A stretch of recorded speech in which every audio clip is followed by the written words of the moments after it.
ছেড়ে যাবে? যাও, মুক্তি পেতে যাও।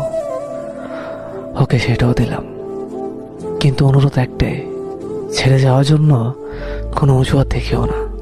তোমার আমাকে আর ভালো লাগে না সেটা বলে গেলেই পারতে। শুধু শুধু এসব হাস্যকর অজুহাত কেন দেখাও?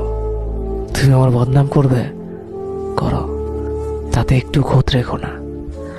আসলে সত্যিটা তুমিও জানো যে আমার ভালোবাসায় কোনো কমতি ছিল না। তোমার টাইম পাস করা লাগলে অনেক কিছু ছিল, শুধু শুধু কেন আমাকে তোমার টাইম পাসের জন্য বেছে নিলে? আমি তো তোমার কোনো ক্ষতি করিনি, তাহলে আমার সাথেই কেন তোমাকে এমন করতে হলো? সবশেষে একটা কথা বলতে চাই, কাউকে কষ্ট দিয়ে সুখে থাকবে সেটা ভেবে থাকলে ভুল ভাবছ। কষ্ট তুমিও পাবে, শুধু সময়ের অপেক্ষা। না, এটা কোনো অভিশাপ না, এটা স্রষ্টার দেওয়া প্রকৃতির সুনিপুণ বিচার।